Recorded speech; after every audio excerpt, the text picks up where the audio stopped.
Have you ever wondered what really happens after death? What if everything you've been told about love, identity, and freedom is a lie? In this video, you'll hear the shocking story of a former drag queen who died, saw the other side, and came back with a terrifying revelation about the LGBTQ+ world and eternity. What he saw, nobody is prepared to hear. So leave your like, subscribe to the channel, activate the bell, and comment here where you're watching from, because this story could change your life. My name is Brandon Cooper. I was 38 when I died, and I came back. But I didn't come back the same person. I was known throughout most of the Miami drag circuit. Stages, lights, crowds chanting my stage name, Crystal Flames. I earned well, had contracts with big nightclubs, did fashion campaigns, and was surrounded by people who told me, "You are light, you are inspiration." On the outside, I was exactly that. But on the inside, there was something I never let anyone see. A voice, muffled, hidden, ignored. A voice that, in the few moments of silence, asked me, "What if that's not all? What if you're running from something?" But I silenced that voice with parties, applause, and more glitter. Until that day. It was just another night. The show was sold out. I was putting on my makeup in the dressing room, laughing with my friends, when suddenly, a tightness in my chest, as if a giant hand was crushing my heart. I fell to the floor, knocking over the mirror, and everything went black. I died. Cardiac arrest. In the medical report, it stopped for 6 minutes and 47 seconds. But what they don't know is what I saw in that time. It all started with a darkness, not an ordinary darkness. It was a void that seemed to have weight, smell, texture. I was floating, or maybe falling, it was hard to tell. There was no sound, just a screaming silence. Until a light tore through that void. And that's when it began. What I will never forget. That light wasn't just brightness. It was as if she had a conscience of her own. She pulled me, crossed me, undressed me. I no longer had a body, no longer had makeup, no longer had a character. Just I, not raw, real. Suddenly, I began to see, not with my eyes but with my soul. It was as if every scene of my life was projected around me in 360 degrees. But they weren't just images, were emotions, feelings, consequences. I felt my mother's pain every time I hung up the phone on her, saying, "If God loves you so much, why did he make me this way?" I felt the emptiness of the loves I had, of the partners who called me my soulmate, while inside we both knew that it was just another desperate attempt to fill a hole that wouldn't close. I felt the laughter, the applause, the heat of the stage. But I realized at that moment how much all of that was hollow, fragile, as fleeting as dry ice smoke. And there, I felt it. No, it wasn't like seeing someone walk through a door. It was like the universe itself breathed differently. The light changed, time stopped, and I knew it was Jesus.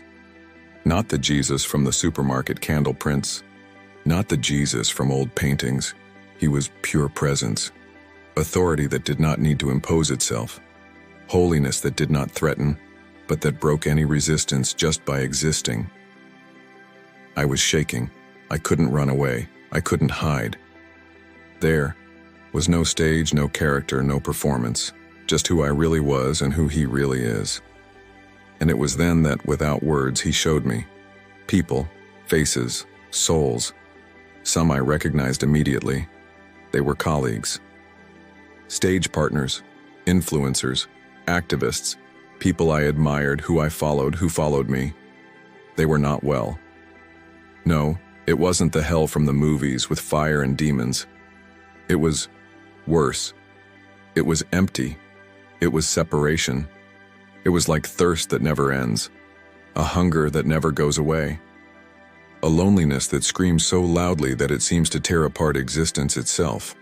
Some shouted, "Nobody told me." I thought everything was fine. Why didn't anyone tell me it was real?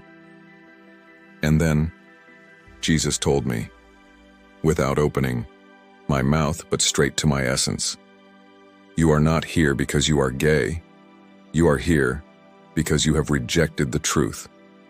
Because you have chosen to follow your own will, and not mine. At that moment I understood. The problem was never the orientation, the struggle, the earthly identity. The problem was the throne. Who was on the throne of their lives? Themselves. Me. And there. I began to understand the size of the tragedy that no one wants to talk about. I wanted to look anywhere else, I wanted to close my eyes. But there, you can't close the eyes of the soul. Everything I tried to ignore, justify, relativize, was there, naked, visible, inescapable. I saw people I admired, who were symbols of courage among us, people who said, "Follow your heart, be your truth. You are perfect, just the way you are." And now, these same people screamed, they cried, they clung to something that was no longer there. The worst torture wasn't chains, it wasn't monsters, it was clarity. Clarity that life had been a well-produced lie, a socially accepted fantasy, an applauded performance but disconnected from the eternal truth. And me, I was part of it. I realized how many times on stage I looked someone in the audience in the eyes and said, between one joke and another, "Be free, live your truth. You don't owe anyone an explanation." Maz Ali. I saw the echo of these words in eternity. Every time I said this, a seed was planted, and those seeds were bearing fruit. Not fruits of freedom, but of separation, of perdition. And then, Jesus showed me something I will never forget. It was a book. Giant. Alive. Pulsing. Light came out of it. At the top, my name, Brandon Cooper. When he opened it, I saw it was the story that God had written for me. But as I looked, the words began to disappear, letters fading, running like wet ink. Terrified, my soul screamed, without mouth, without sound, but Jesus heard me anyway. Why? Why are you disappearing? And the answer came like an earthquake inside me. Because your choices are erasing what I wrote for you. In that instant, the ground of my existence opened up. It was not evil that destroyed me. It was not others, it was me. I had lived a lifetime defending a freedom. That was just a prison disguised as a rainbow. I understood in a brutal way that hell is not a punishment. It is a consequence. It's not God throwing anyone there. It's the natural separation of those who spent their lives saying, consciously or not, "God, I don't want you. I am my own God." And when that decision is final, eternity becomes the eternal echo of that choice. Jesus then took me to a place I wouldn't wish on my worst enemy. It wasn't fire. It wasn't monsters. It wasn't what movies or internet jokes make it out to be. It was much worse. It was absence. Absence of God, of love, of hope, of sound, of peace, of anything. I saw souls, thousands, curled up in themselves, as if trying to hide from their own existence. Some screamed, others just trembled, mumbling things like, "I thought it was just love. Nobody told me it was real. Why didn't anyone tell the truth?" And in the midst of these souls, my eyes crossed with someone I could never forget.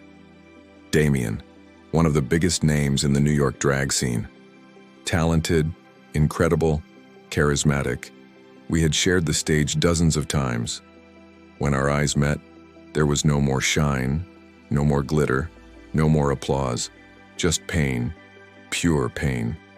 He reached out his hands to me, desperate, as if he could pull me out of there, and said, "Brandon, it was real. It was real. I didn't know. I swear I didn't know." And then he screamed. They lied to us. The media. The world. They lied. And the echo of that scream reverberated as if the universe itself mourned with it. I couldn't hold it in. My entire soul burst into tears. The worst pain there is not physical, it is spiritual. It is knowing that you have been deceived, and that now there is no way back. Jesus then spoke again, not with anger, not with hate, but with a sadness so deep that it seemed to break his own heart. They are not here because of who they are, but because they choose to live without me, because they choose to follow their own desires and ignore all the times I have called. And at that moment, an entire movie played in my mind. How many times have I heard that whisper saying, "This is not everything, this is not fulfilling," and I have ignored it. I have covered it with parties, with laughter, with alcohol, with sex, with applause, with money, with fame, but never with truth, never with God. There, I understood the cruelest truth. Hell doesn't start when you die. It starts here, when you choose to live apart from the one who created you. I wanted to run, disappear, vanish from that place, from that vision, from that reality that no one ever told me about. Maz Ali, there was no escape, because there is nowhere to run when the truth itself finds you. And then, Jesus showed me something even more devastating. The domino effect of my life. I saw scenes I never imagined. Young people, my followers on social media, watching my videos, my shows, my interviews, where I said with pride, "Be yourself, live your truth, don't let anyone tell you how to live." I saw a boy, 16 years old, alone in his room, crying, lost. He watched my videos and decided at that moment to come out, to abandon everything, including any attempt to connect with God. If Crystal Flames is happy, I will be happy too. But I saw his future, a path, full of emptiness, of pain that no glitter, no ballad, no party would fill, and more.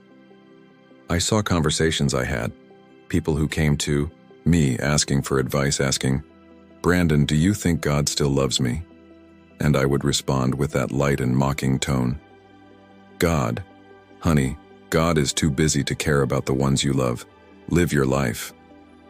There, I realized, it wasn't just about me. It never was. My life influenced lives, and those lives were influencing others. It was a web, a gigantic network of invisible consequences. And when Jesus showed me this, I didn't feel hate nor judgment. I felt sadness, a sadness so deep that it felt like the universe itself was crying with me. And then he told me, without words, but straight to my soul, "You were created for so much more. This was never who you were. You accepted an identity the world gave you, and rejected the one I gave you before you were even born." And then I saw it. I saw two paths, as if they were two timelines. In one, I remained as I was.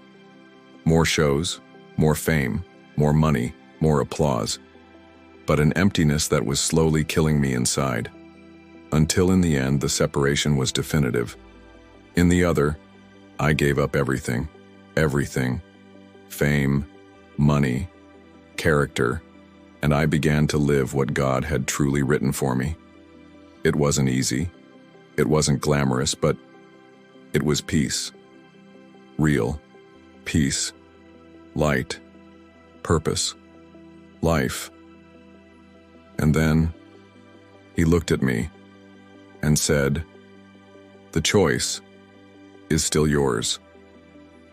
When he said the choice was mine, my entire being trembled. I was shaking, not from fear, but from something much bigger: responsibility, clarity, truth. For years I believed I was fighting for freedom, that I was breaking chains, that I was empowering people to be who they truly were, but at that moment, I realized the cruel mistake that no one tells you. When you build your life on a truth that you invent, the price is your eternity.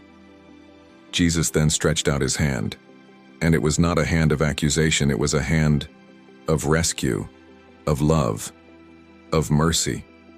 And even after everything he showed me, everything I had done, everything I had ignored, he still wanted me. There, before eternity, the question was no longer about who I loved here on earth.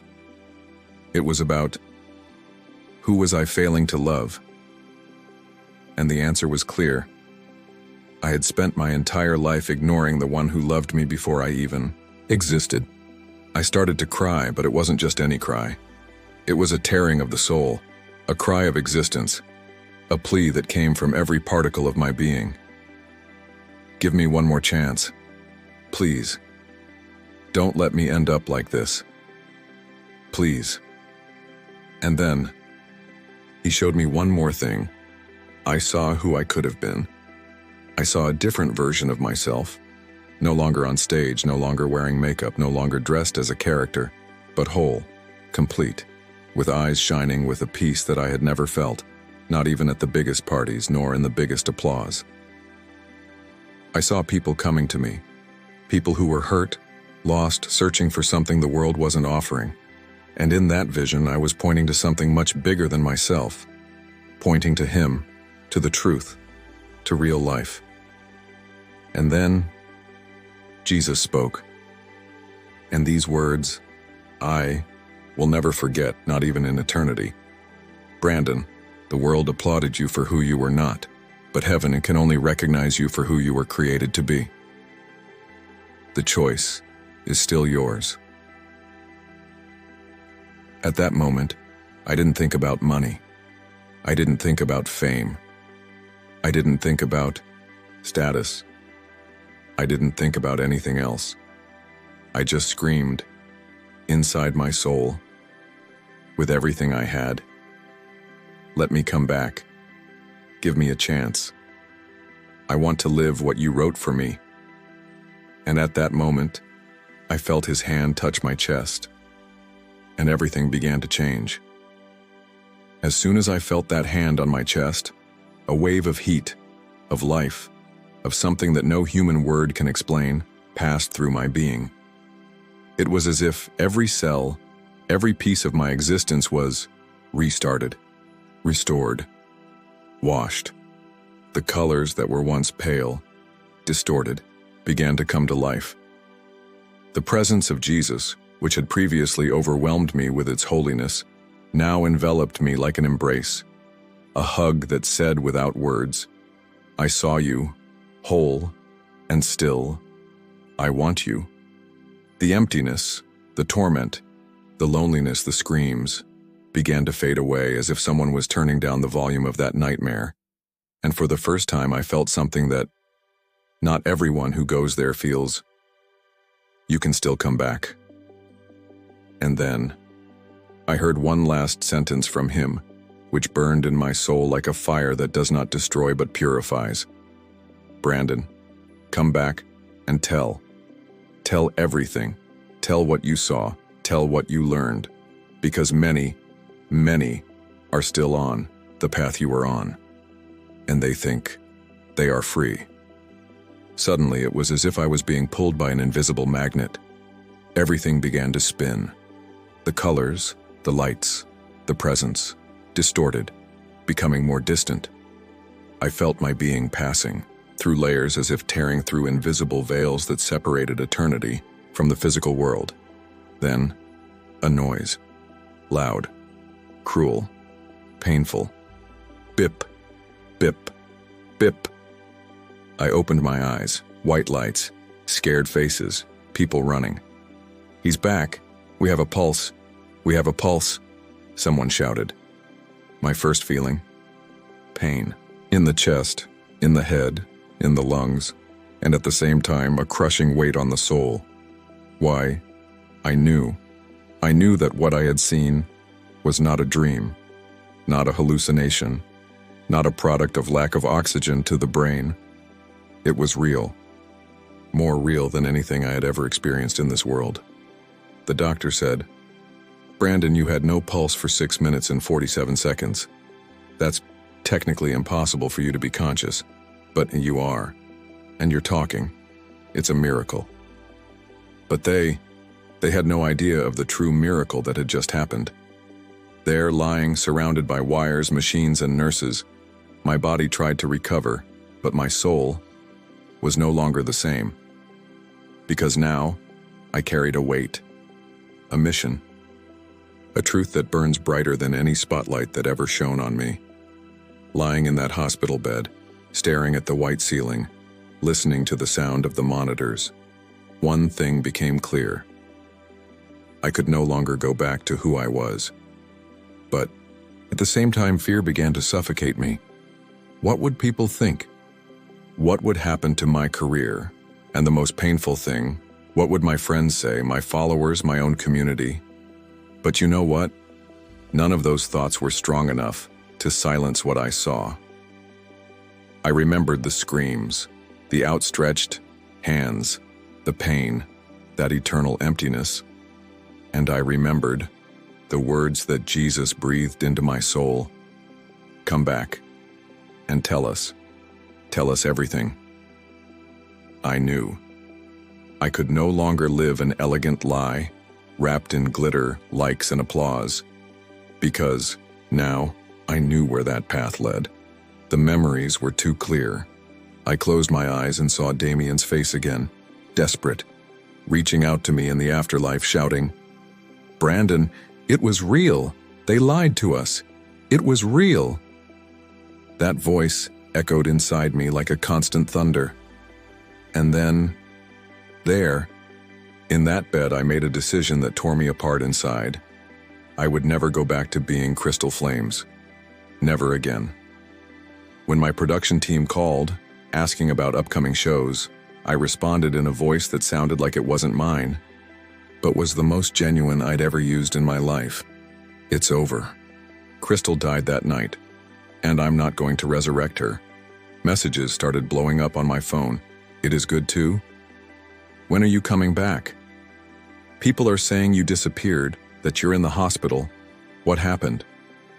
But how could I explain that I had gone beyond life? How to explain that I had seen the other side and that wasn't that what the world said? In that room, alone, facing the biggest conflict of my life, I could only repeat to myself, "Tell me, Brandon, tell me everything. They need to know because so many are laughing as they walk straight into the void." And at that exact moment, without knowing how or when or where, I promised God, "I'll tell. Whatever it takes, I'll tell." Days after leaving the hospital, looking at my face in the mirror, without makeup, without character, without mask, I asked myself, will anyone believe what I saw? Are they ready to listen? The answer came quickly and harshly. No, the world is never ready to hear the truth when it confronts the comfort of lies. When I started telling people close to me, the reaction was devastating. "You're freaking out. This is brainwashing. You almost died. It was just a hallucination. Ah, you've become a fanatic now? Just you?" Some laughed. Others were outraged. There were people who simply disappeared, erased me, blocked me, but none of this hurt more than the idea of keeping quiet. Because I remembered the faces in the afterlife, from the screams, from outstretched hands, too late. I remembered what Jesus said, looking straight into my soul.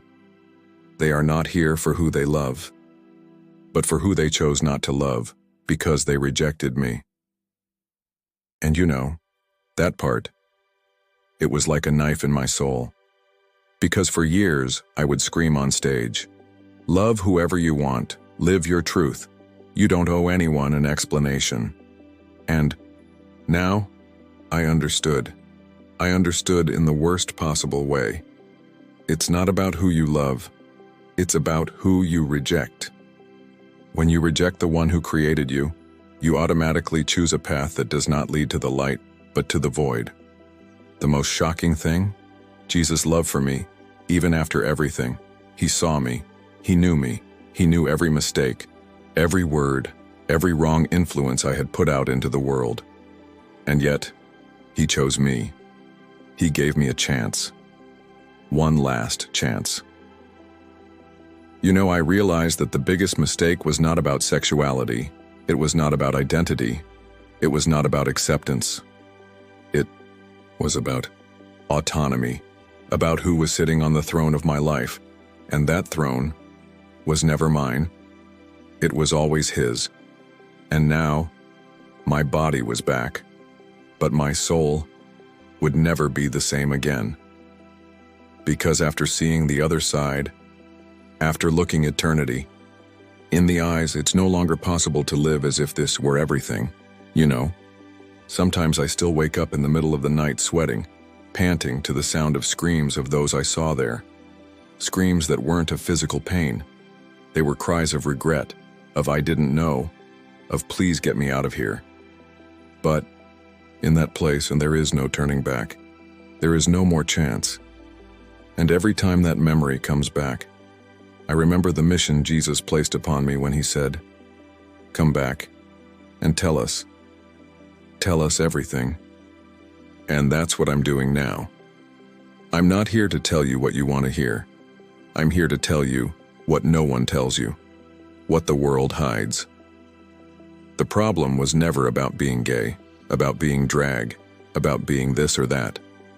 The problem is living as if God did not exist, as if truth were relative, as if each person could create their own path, their own rule, their own purpose, without consequences.